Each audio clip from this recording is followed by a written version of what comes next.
विपक्ष की मांग थी, राहुल गांधी की मांग थी, इंडिया गठबंधन की मांग थी कि अडानी पे चर्चा करो।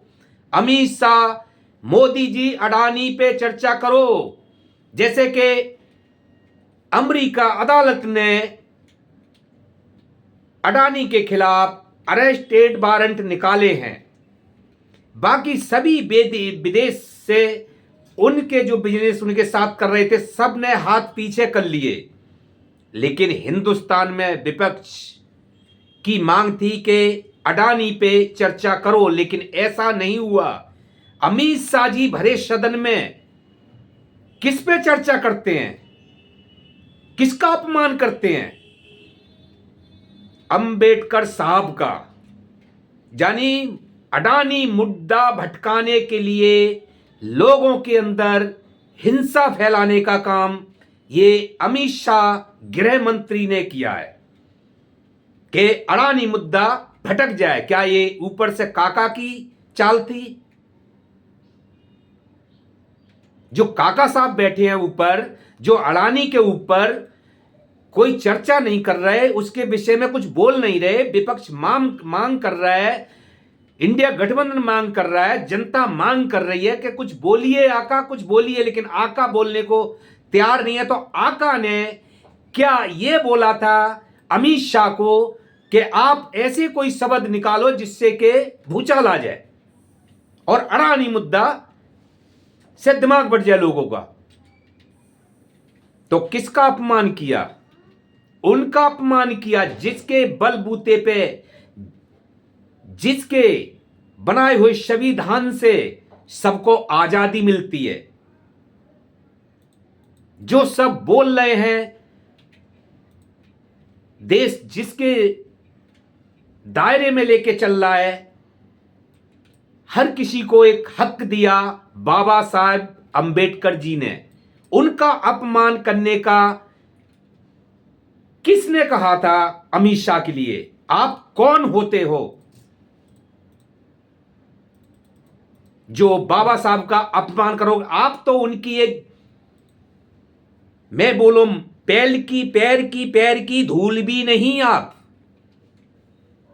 आप सिर्फ देश को बर्बाद कर सकते हो, विपक्ष को अंदर डलवा सकते हो, विपक्ष को कमजोर कसबा सकते हो, बेईमानी से इलेक्शन जीत सकते हो, सिस्टम को खरीद सकते हो, जनता को परेशान करके, महंगाई देश में बढ़ा के, महंगाई पे देश पे कर्ज करके बलात्कार करा सकते हो, अपने सिस्टम में जोड़ सकते हो बलात्कारियों को और उनको सीएम और मंत्री बना देते हो। आप ये काम कर सकते हो। आप अंबेडकर बाबा की, अंबेडकर साहब की आप एक पैर की धूल भी नहीं हो, जिनका तुम अपमान कर रहे हो।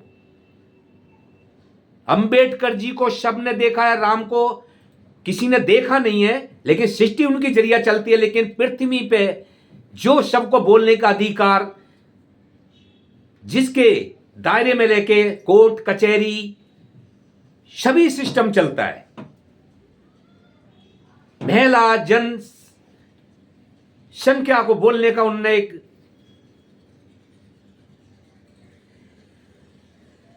दायरे में लेके काम करने का जो संविधान बनाया है, जिसका सबका अधिकार है, उनका तुम अपमान कर रहे हो। राहुल गांधी आपके वैसे ही चुपते हैं, क्योंकि राहुल गांधी को जो मारपीट में फंसाया है, राहुल गांधी ने, आपको पता है, का अंबेडकर का अपमान किया, तो राहुल गांधी हमें बख्शेंगे नहीं। इसलिए सबसे पहले आपने एक ऐसा षड्यंत्र रचा, संसद के गेट को ब्लॉक किया आपके नेता और सांसदों ने। और जब वो विपक्ष संसद अंदर जा रहे हैं तो आपके हाथ में डंडे में झंडे क्यों थे? डंडे में झंडा क्यों? फिर इसका मतलब डंडा था आपके हाथ में, उनके हाथ में डंडा नहीं थे। आप क्या पूरा युद्ध करने आए थे? संसद आपके बाप का था, जो आपके नेता और जो मंत्री रोक रहे थे।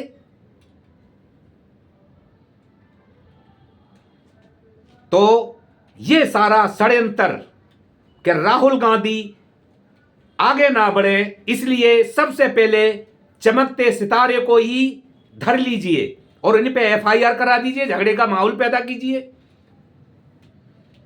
आपके संसद क्यों रोक रहे थे रास्ता?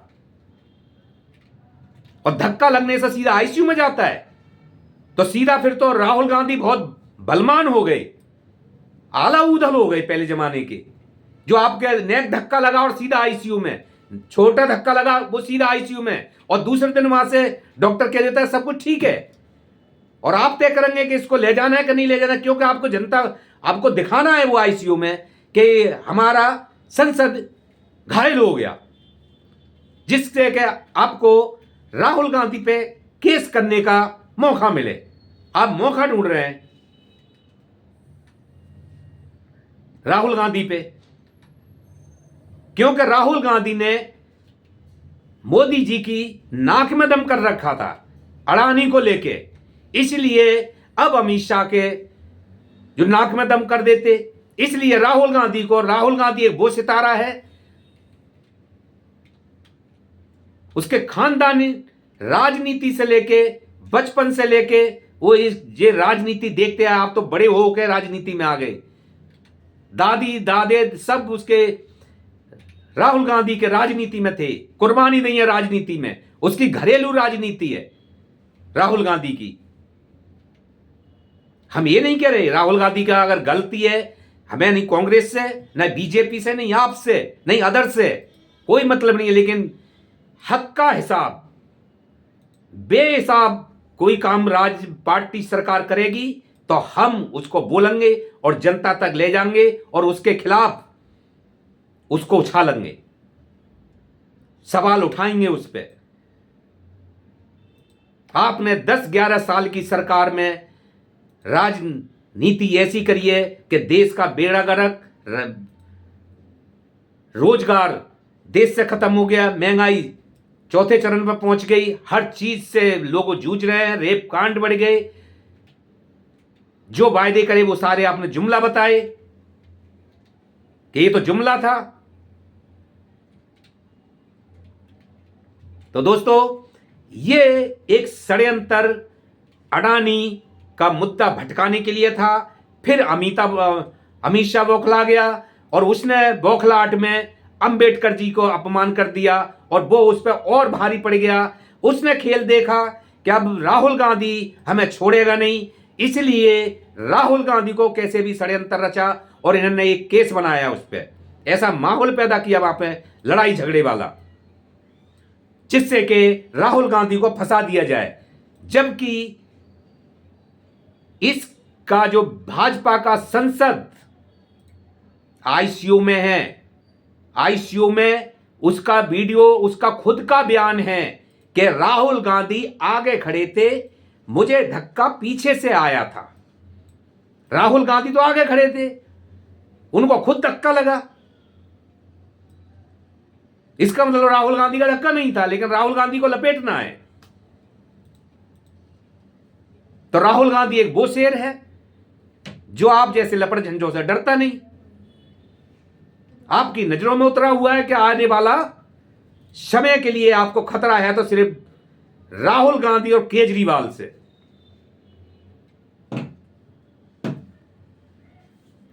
जिसको आप पप्पू कहते थे, आज उसी ने तुम्हारी भाजपाइयों वालों की नींदें खराब कर रखी हैं। मोदी को नींद नहीं है, सपने में या तो केजरीवाल या राहुल गांधी, यही दो दिखते हैं।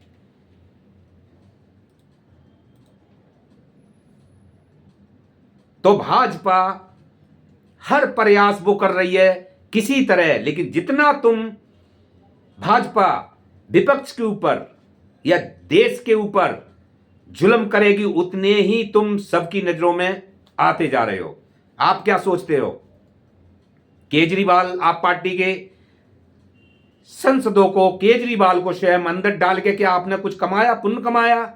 नहीं, आपने बहुत से वोट कमाए दिल्ली के, आपने बहुत वोट कट गए आपके दिल्ली के। जनता की नजर में यह है कि केजरीवाल, आप पार्टी को आपने जान पूछ के परेशान किया था, तो आपकी हार पक्की है। विधानसभा चुनाव में दिल्ली में। राहुल गांधी पे क्या तुम, जो चीजें राहुल गांधी को जो तुम हर तरह से छवि खराब करने की प्रयास कर रहे हो, तुम्हें पता है कि आने वाले समय का तारा यही है। इसलिए एक बार गई बीजेपी बरसों चली जाएगी पीछे। चाहे तो जो मशीन का करिश्मा रहने दो, ईवीएम का करिश्मा रहने दो, सिस्टम का करिश्मा रहने दो, लेकिन जाना तो है पक्का।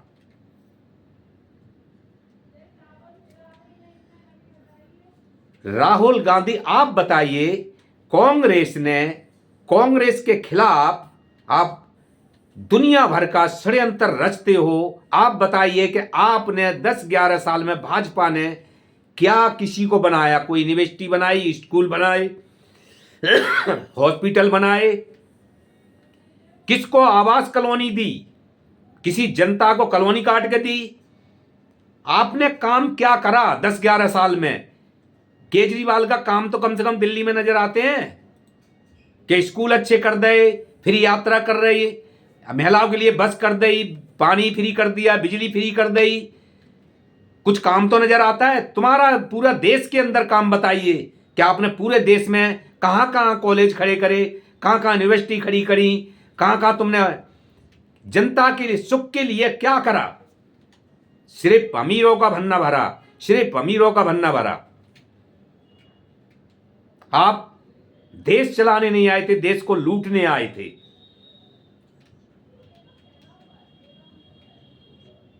कांग्रेस की बनाई हुई चीजों पे तुम राज कर रहे हो और उन्हें बर्बाद कर रहे हो और उन्हें बेच रहे हो। जो कांग्रेस ने बनाई थी चीजें, जिन कॉलेजों में तुम पढ़ के आए हो वो कांग्रेस की दी हुई थी, जिसमें तुम्हारे बच्चे पढ़ रहे हैं वो कांग्रेस की देन है। जो चीज है तुम्हारी आस औलाद यूज कर रही है, तुम यूज कर रहे हो, वो कांग्रेस की देन है।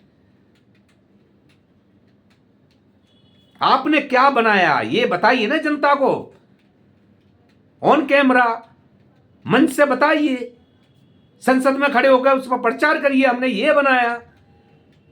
क्यों मुद्दों पे भागते हो, काम की बात पे जवाब नहीं देते हो? तो राहुल गांधी से आप क्या सोच रहे हो? ये राहुल गांधी पे एफआईआर करके, केस करके क्या राहुल गांधी डर जाएंगे? नहीं, राहुल गांधी डरेंगे नहीं। तुम्हारी सारी पोल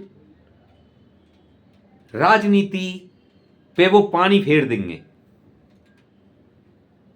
राजघराने से हैं। अरे कमाल हो गया, कैसी राजनीति करते हो? विपक्ष को लिए अंदर डालने का काम करते हो, केस करते हो कि इनकी संसद चली जाए, इनको सजा हो जाए, इनकी संस्था छिन जाए। ये तो आप बदले की भावनाओं से राजनीति करते हो विपक्ष के ऊपर। काम पे राजनीति करिए, देश को आगे ले जाने के लिए राजनीति करिए। आप वो काम कम कर रहे हैं, तुम और ज्यादा करके दिखाइए, देश के लिए, जनता के लिए काम करके दिखाइए, इस पर राजनीति करिए। कुर्सी बचाने के लिए किसी भी हद तक जा सकती है भाजपा। उसको पता है कि मैंने जो बोया है वो मुझे काटना पड़ेगा। अगर मेरी सत्ता चली गई तो विपक्ष के साथ करा है वो झेलना पड़ेगा। इसलिए किसी भी हद तक विपक्ष को और जनता को सावधान हो जाना चाहिए कि भाजपा देश में सीट बचाने, अपनी सत्ता रखने के लिए किसी भी हद तक जा सकती है, चाहे वो देश का नुकसान ही क्यों ना करना पड़े, चाहे लड़ाई झगड़े क्यों ना कराने पड़ जाएं, चाहे जो कराना पड़ जाए, लेकिन उसकी कुर्सी बची रहे। तो इसलिए विपक्ष को और जनता को, देश की भाजपा को हल्के में नहीं लेना चाहिए।